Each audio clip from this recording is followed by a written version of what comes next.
देखिए 3 टाइप के सर्कुलेशन होते हैं। सिस्टमैटिक सर्कुलेशन, पल्मोनरी सर्कुलेशन और पोर्टल सर्कुलेशन। पहले पढ़ते हैं सिस्टमैटिक सर्कुलेशन को। देखिए सिस्टमैटिक सर्कुलेशन वो मेन सर्कुलेशन होता है जो पूरे शरीर को ब्लड सप्लाई प्रोवाइड करता है। इसकी शुरुआत लेफ्ट वेंट्रिकल से होती है, जहाँ से oxygen rich blood high pressure के साथ एरोटा में भेजा जाता है। एरोटा से यह ब्लड अलग-अलग आर्टरीज के थ्रू शरीर के अलग-अलग अंगों और टिश्यूज तक पहुंचता है।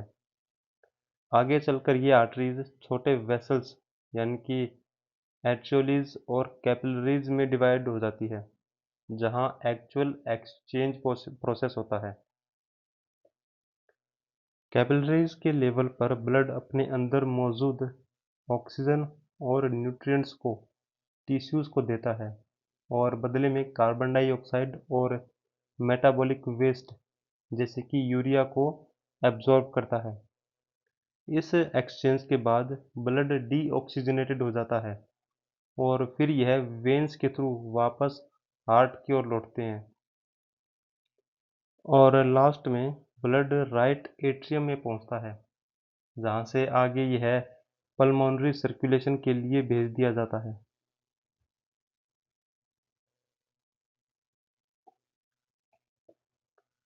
फंक्शनली सिस्टमैटिक सर्कुलेशन का मेन काम होता है बॉडी टिश्यूज को ऑक्सीजन और न्यूट्रिएंट्स की सप्लाई करना और साथ में वेस्ट प्रोडक्ट्स को हटाना।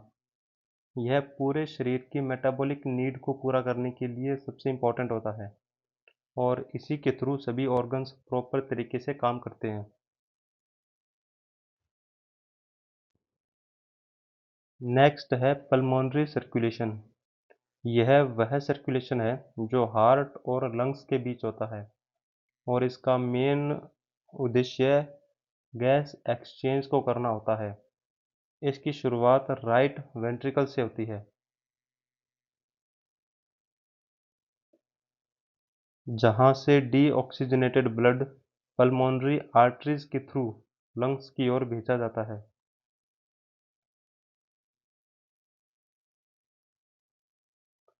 लंग्स में यह ब्लड छोटे छोटे कैपिलरीज में पहुंचता है जो एल्वियोली के आसपास होते हैं, जहां एक्चुअल गैस का एक्सचेंज होता है। इस एक्सचेंज के दौरान ब्लड से कार्बन डाइऑक्साइड बाहर निकलती है और ऑक्सीजन ब्लड के अंदर एंटर करती है। इसके बाद यह ब्लड ऑक्सीजनेटेड बन जाता है और पल्मोनरी वेन्स के थ्रू वापस हार्ट में आता है।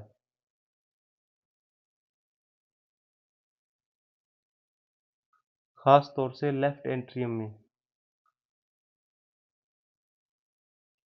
पल्मोनरी सर्कुलेशन की इम्पोर्टेंट बात यह है कि यह बॉडी की बाकी सर्कुलेशन से अलग बिहेव करता है।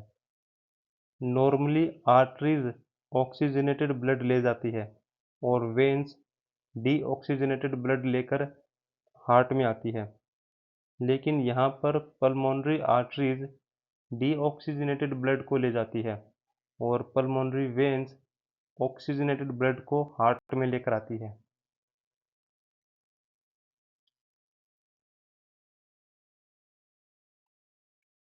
नेक्स्ट है पोर्टल सर्कुलेशन। यह एक खास टाइप का सर्कुलेशन होता है जिसमें ब्लड सीधे हार्ट में वापस जाने से पहले दो कैपिलरीज बेड से होकर गुजरता है। नॉर्मली सर्कुलेशन में ब्लड आर्टरीज, उससे कैपिलरीज, फिर वेन्स और फिर हार्ट इस साइकिल में चलता है, लेकिन पोर्टल सिस्टम में यह पैटर्न थोड़ा बदल जाता है, जिससे इंटरमीडिएट प्रोसेसिंग पॉसिबल होती है। इसका सबसे इम्पोर्टेंट एग्जांपल है हेपेटिक पोर्टल सिस्टम का। इसमें ब्लड गैस्ट्रोइंटेस्टाइनल ट्रैक जीआईटी जैसे कि इंटेस्टाइन से एब्जॉर्ब होकर पोर्टल वेन के थ्रू सीधे लीवर में जाता है। यहाँ पर यह पहले कैपिलरी नेटवर्क यानी कि इंटेस्टाइनल कैपिलरी से निकलकर दूसरे कैपिलरी लाइक सिस्टम जैसे कि लीवर साइनोसॉइड में एंटर करता है, लीवर में न्यूट्रिएंट्स का प्रोसेसिंग, स्टोरेज और टॉक्सिन का डिटॉक्सिफिकेशन होता है। उसके बाद ब्लड हेपेटिक वेन से इंफीरियर वेना कावा के थ्रू हार्ट में वापस पहुंचता है। फंक्शनली पोर्टल सर्कुलेशन का मेन काम होता है बॉडी में एब्जॉर्ब हुए न्यूट्रिएंट्स को पहले लीवर में प्रोसेस किया जाए और हार्मफुल सब्सटेंस को डिटॉक्सिफाई किया जाए, ताकि सिस्टमेटिक सर्कुलेशन में सिर्फ रेगुलेटेड और सेफ ब्लड ही पहुंचे। यह मैकेनिज्म मेटाबॉलिक कंट्रोल और प्रोटेक्शन दोनों के लिए इम्पोर्टेंट होता है। नेक्स्ट है स्पेशल सर्कुलेशंस, जिसमें आते हैं कोरोनरी सर्कुलेशन, सेरिब्रल सर्कुलेशन और रीनल सर्कुलेशन। देखिए, कोरोनरी सर्कुलेशन हार्ट की अपनी ब्लड सप्लाई की सिस्टम होती है, जो मायोकार्डियम यानी कि हार्ट की जो मसल होती है उसको ऑक्सीजन और न्यूट्रिएंट्स प्रोवाइड करती है। यह सप्लाई मेनली दो आर्टरीज के थ्रू होती है, राइट कोरोनरी आर्टरी और लेफ्ट कोरोनरी आर्टरी, जो असेंडिंग एरोटा से निकलती है। लेफ्ट कोरोनरी आर्टरी की ब्रांचेस जैसे कि LAD और सर्कमफ्लेक्स खास तौर से लेफ्ट वेंट्रिकल्स जैसे इम्पोर्टेंट पार्ट्स को सप्लाई करती है। क्लिनिकल रूप से यह काफ़ी इम्पोर्टेंट है, क्योंकि अगर इन कोरोनरी आर्टरीज में ब्लॉकेज होता है तो मायोकार्डियम को ऑक्सीजन नहीं मिलती और मायोकार्डियल इन्फ्रेक्शन यानी कि हार्ट अटैक हो सकता है। नेक्स्ट है सेरिब्रल सर्कुलेशन। इसमें ब्रेन को ब्लड सप्लाई प्रोवाइड की जाती है, जो कॉन्टिन्यूस ऑक्सीजन सप्लाई पर काफ़ी ज़्यादा डिपेंड होता है। इसकी मेन आर्टरीज होती है इंटरनल कैरोटिड आर्टरी और वर्टिब्रल आर्टरीज, जो मिलकर ब्रेन के अलग अलग भागों को सप्लाई करती है। इन आर्टरीज का एक इम्पॉर्टेंट फीचर होता है सर्कल ऑफ विलीज, जो एक एट्रियल रिंग बनाता है और कोलेटरल सर्कुलेशन प्रोवाइड करता है। इसका मतलब कि अगर किसी एक आर्टरी में ब्लॉकेज हो जाती है तो ब्लड दूसरे रास्तों से पहुंच सकता है। यह सिस्टम ब्रेन में कांस्टेंट ब्लड फ्लो बनाए रखने के लिए सबसे ज़रूरी होता है। नेक्स्ट है renal circulation. Renal circulation kidneys को ब्लड सप्लाई देता है और बॉडी के फिल्ट्रेशन सिस्टम का मेन पार्ट है। इसका फ्लो होता है रीनल आर्टरी से ग्लोमेरुलस, फिर पेरिटेबुलर कैपिलरीज और फिर रीनल वेन्स तक। इसकी खास बात यह है कि इसमें दो कैपिलरी बेड्स होते हैं, पहला ग्लोमेरुलर कैपिलरीज जहाँ फिल्ट्रेशन होता है और दूसरा पेरिट्यूबुलर कैपिलरीज जहाँ पर रीअब्जॉर्प्शन होता है और सीक्रेशन होते हैं। इस यूनिक अरेंजमेंट के कारण किडनी एफिशिएंटली फिल्ट्रेशन और यूरिन फॉर्मेशन कर पाता है, जिससे बॉडी का फ्लूइड और इलेक्ट्रोलाइट बैलेंस रहते हैं। तीसरे टाइप का सर्कुलेशन होता है फीटल सर्कुलेशन। देखिए, फीटल सर्कुलेशन अडल्ट सर्कुलेशन से काफ़ी अलग होता है, क्योंकि फीटस के लंग्स फंक्शनल नहीं होते, इसलिए फीटस खुद ऑक्सीजन नहीं लेता, बल्कि उसे ऑक्सीजन प्लेसेंटा के थ्रू मिलता है। प्लेसेंटा मदर और फीटस के बीच एक्सचेंज ऑर्गन का काम करता है, जहाँ से ऑक्सीजन और न्यूट्रिएंट्स फीटल ब्लड में आते हैं। इसी कारण फीटल सर्कुलेशन में कुछ स्पेशल पाथवे या स्टंट्स होते हैं, जो ब्लड को लंग्स को बाईपास करके सीधे सिस्टमेटिक सर्कुलेशन में भेजते हैं, जिससे एनर्जी की बचत होती है और एफिशिएंट सर्कुलेशन बना रहता है।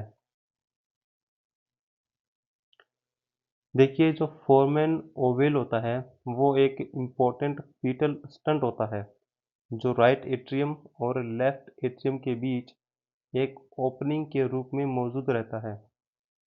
इसका मेन काम होता है ब्लड को सीधे राइट एट्रियम से लेफ्ट एट्रियम में भेजना, जिससे ब्लड लंग्स को बाईपास कर सके। क्योंकि फीटल लंग्स अभी फंक्शनल नहीं होते, इस पाथवे के थ्रू ऑक्सीजनेटेड ब्लड जो प्लेसेंटा से आया होता है जल्दी से लेफ्ट साइड के हार्ट में पहुंचकर पूरे शरीर में पंप किया जाता है। जन्म के बाद जब न्यूबॉर्न पहली बार सांस लेता है लंग्स एक्सपेंड होते हैं और प्रेशर चेंज के कारण यह ओपनिंग धीरे धीरे बंद होकर फोसा ओवलिस बन जाती है। डक्टस एट्रियोसस फीटल सर्कुलेशन का एक इम्पोर्टेंट स्टंट होता है जो पल्मोनरी आर्टरीज को एरोटा से जोड़ता है। क्योंकि फीटस के लंग्स फंक्शनल नहीं होते इसलिए पल्मोनरी सर्कुलेशन की ज़रूरत नहीं होती। इस कंडीशन में राइट वेंट्रिकल से निकलने वाला ब्लड पल्मोनरी आर्टरीज में जाने के बजाय डक्टस एट्रियोसस के थ्रू सीधे एरोटा में डाइवर्ट होता है जिससे लंग्स पूरी तरह से बाईपास हो जाते हैं। इस तरह ऑक्सीजनेटेड ब्लड जो प्लेसेंटा से आया होता है एफिशिएंटली पूरे शरीर में पहुंचकर टिश्यूज को ऑक्सीजन प्रोवाइड करता है। जन्म के बाद जैसे ही न्यूबॉर्न पहली बार सांस लेता है तब लंग्स एक्सपैंड होते हैं और पल्मोनरी सर्कुलेशन एक्टिवेट हो जाता है। इसके कारण हार्ट में प्रेशर डायनामिक्स भी बदल जाते हैं। लेफ्ट एट्रियल प्रेशर बढ़ जाता है क्योंकि लंग्स से ज़्यादा ब्लड आता है और राइट एट्रियल प्रेशर कम हो जाता है। इस प्रेशर डिफरेंस के कारण फोरमेन ओवल बंद हो जाता है जो आगे चलकर फोसा ओवलिज में बदल जाता है। इस समय लंग्स में ब्लड फ्लो बढ़ने और ऑक्सीजन लेवल्स बढ़ने के कारण डक्टस एट्रियोसस भी धीरे धीरे बंद हो जाता है और लास्ट में एक फाइब्रस स्ट्रक्चर जिसको लिगामेंटम एट्रियोसम बोलते हैं उसमें कन्वर्ट हो जाता है।